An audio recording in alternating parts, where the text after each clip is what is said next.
Yo what's up guys, welcome back to the channel. तो आज हमारे पास आ चुकी है केटीएम की सुपर नेकेड बाइक। भाई सुपर तो नहीं है बट ये इंडिया के अंदर तो सुपर से ऊपर है। तो ये है ड्यूक 390 जो कि अभी के लिए नेकेड के अंदर केटीएम में इससे ऊपर कुछ है ही नहीं। और ये है हमारे हर्षवर्धन भाई की, तो उनका चैनल का लिंक भी मैं दे दूंगा और इंस्टाग्राम इधर पॉप आउट हो रहा होगा, उसको जरूर देखना आप। बाइक की एक्स शोरूम प्राइस है 2,97,000 एंड अगर आप बात करें इसके ऑन रोड प्राइस की तो ऑन रोड प्राइस है 3,70,000 जो कि हमारे भाई ने लिया, हर्षवर्धन भाई ने। तो एक्चुअली में देखा जाए तो सुपर नेकेड जो बाइक है, मतलब सुपर मैं इसको किस लिए कह रहा हूँ क्योंकि अगर आप इसका इंजन देखें 390 सीसी, देखा जाए तो 390 है नहीं, वो है 373 सीसी का इंजन है इसमें।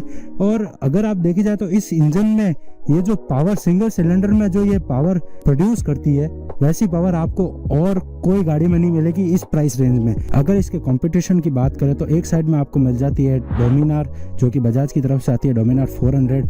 और अगर इस साइड में बात करें अगर अपन फेयर्ड के अंदर, क्योंकि इसके मुकाबले सिर्फ एक डोमिनार ही है और उसके अलावा जो आती है वो है अपाची की 310RR जो कि फेयर्ड में हो जाती है। साथ ही निंजा 400 भी आती है और BMW की G10RR भी आती है। तो ये इस प्राइस रेंज में इनके कॉम्पिटिशन्स है, बट ये सिंगल सिलेंडर होके ये गाड़ी जो है वो इन सबको बीट कर देती है सिर्फ निंजा 400 को छोड़ के, क्योंकि निंजा 400 जो है वो डुअल सिलेंडर इंजन है। साथ ही में रॉयल इनफील्ड में भी आपको इसके कंपटीशन में देखने को मिलता है जो कि है कॉन्टिनेंटल और इंटरसेप्टर 650, बट वो 650 सीसी है और ऊपर से उनका क्लास ही अलग है। ये है नेकेड बाइक, तो इसके अराउंड कोई गाड़ी नहीं आती है। अगर किसी को ड्यूक लेनी है तो वो ड्यूक ही लेगा। पर्सनली अगर देखा जाए तो ये गाड़ी मुझे 4 लाख के अंदर बीस्ट परफॉर्मेंस लगती है। ओके, तो लेके चलते हैं किसको एक शॉर्ट स्पिन पे और बात करते हैं इसके स्पेसिफिकेशंस की। ऐसी कुछ चाबी मिल जाती है हमें एंड जब भी हम गाड़ी को ऑन करते हैं तो केटीएम का रेडी टू रेस वाला मीटर मिल जाता है आपको। अगर डैशबोर्ड की बात करते हैं यहाँ पे आपको TFT डिस्प्ले देखने को मिल जाता है जहाँ पे आपको स्पीडोमीटर, फ्यूल इंडिकेटर, साथ में ABS का मोड एंड सब कितना किलोमीटर चला है वो सब एवरीथिंग यहाँ पे आपको पूरा कंट्रोल मिलता है। साथ ही में यहाँ पे बटन से to control the instrument cluster. तो बहुत हो गई यार बातें, चले इसे चलाते हैं।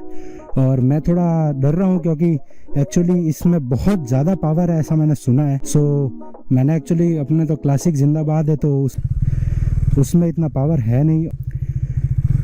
And let's check the mirrors and चलते हैं। जय श्री राम।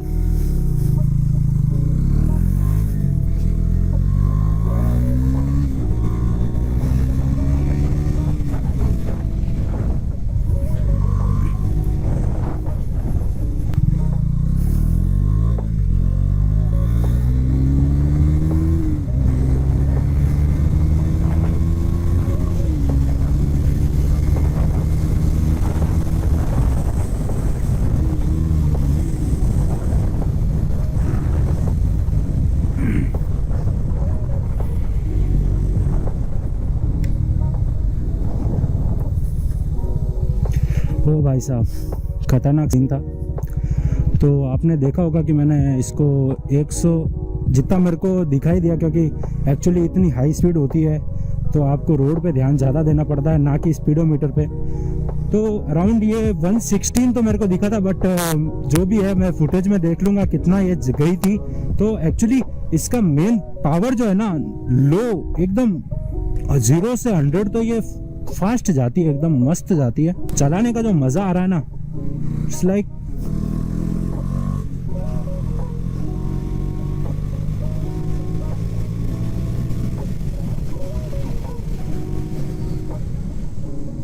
ब्रेकिंग देखे तो भाई देख लो आप, ब्रेक मैंने किया कम से कम 80 to 90 के बीच में शायद स्पीड थी एंड मैंने ब्रेक जैसे ही लगाया तो ये मनूवर हो गई।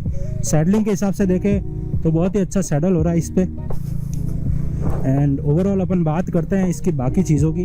तो मुझे मालूम है मेरा माइक ख़राब है, सो ऐसे तो स्पीड में बात अपन कर नहीं पाएंगे सब। So let's stop here and talk about some of the specifications जो कि हमें इस बाइक में मिलती है।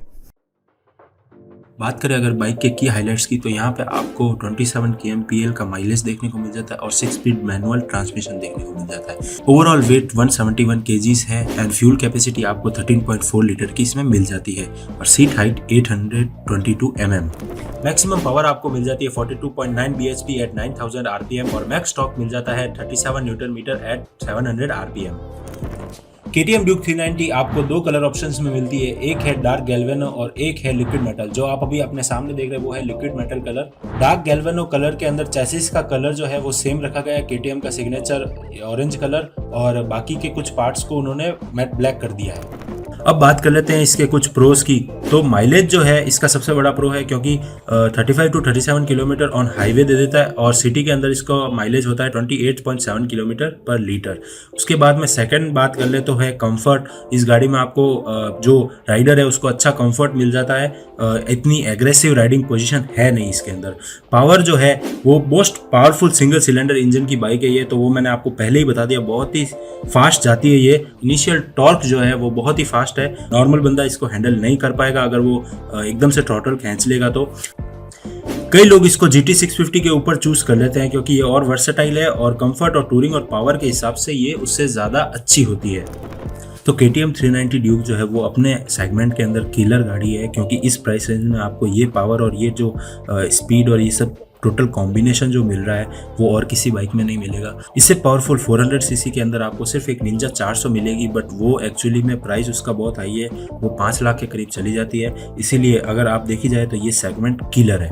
इसमें आपको पावर टू वेट रेशियो बहुत ही अच्छा देखने को मिल जाता है। उसके साथ ही आपको मिल जाते हैं फीचर्स जैसे कि dual channel ABS, dual mode, super moto and normal ABS, और क्विक शिफ्टर के साथ आपको ऑटो ब्लिपर भी मिलता है। तो ये ओवरऑल पैकेज जो है ये आपको बहुत ही अच्छा पड़ता है ऑन द प्राइस ऑफ 3,70,000।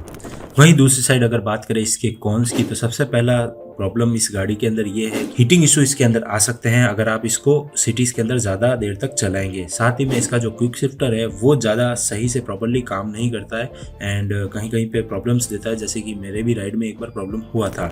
जितना इसकी फ्रंट सीट कंफर्टेबल है उतनी ही इसकी रियर सीट अनकंफर्टेबल है फॉर द पिलियन। अगर पिलियन बैठेगा और अगर सडनली ब्रेक अप्लाई किए गए तो फिर पिलियन जो है वो राइडर के ऊपर गिर सकता है, और क्योंकि इसकी सीट का हाइट जो है वो बहुत ज़्यादा है। साथ ही में देखा जाए तो लो ग्राउंड क्लियरेंस है, ये इसकी बहुत ही बड़ी प्रॉब्लम है। लो ग्राउंड क्लियरेंस की वजह से यहाँ पे हमेशा ब्रेकर के ऊपर टच होती है, और इंडिया में बड़े बड़े ब्रेकर्स होते हैं तो गाड़ी नीचे से टच हो के और वो खराब होती है। अगर अगली बात करें तो हेडलाइट रेस्पॉन्स जो है इसका गुड है, नॉट एक्सीलेंट, हम एक्सीलेंट नहीं कहेंगे, गुड रेस्पॉन्स है। इसीलिए जो मेरे भाई है हर्षवर्धन भाई, इन्होंने एक्स्ट्रा से हेडलाइट्स के लिए, एक्स्ट्रा लाइट के लिए ये 2 लाइट्स लगा रखी है, आगे आप देख रहे होंगे। सबसे बड़ी प्रॉब्लम की बात करें तो मेजर जो है पावर ड्रॉप दिख रहा है। अगर आप BS4 की ड्यूक 390 चलाएंगे एंड BS6 की ड्यूक 390 चलाएंगे तो आपको बहुत ही मेजर पावर ड्रॉप देखने को मिलेगा।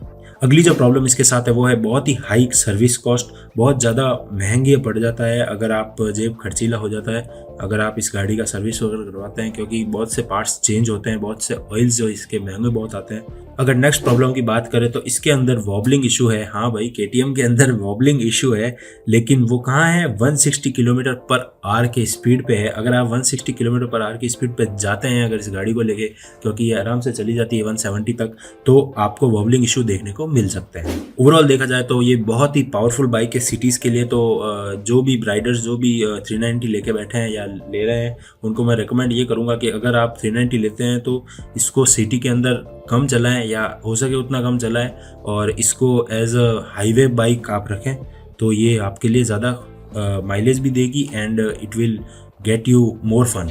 बाकी देखो, बाकी तो हर जगह आपको इसके क्या क्या टेढ़ा मेढ़ा स्पेसिफिकेशंस है, क्या क्या इसमें है क्या नहीं है, वो सब तो मिल जाएगा। बट ओवरऑल मेरा मूड ये था, मेरा व्लॉग बनाने का मोटिव ये था कि अगर आप ये गाड़ी ले रहे हैं तो आपको पता होना चाहिए कि इस गाड़ी में क्या प्रॉब्लम्स हैं और क्या सॉल्यूशंस हैं, क्या अच्छी चीज़ें हैं। तो उसी के साथ आज का व्लॉग यहीं ख़त्म करते हैं। With that said, signing off AP moto world.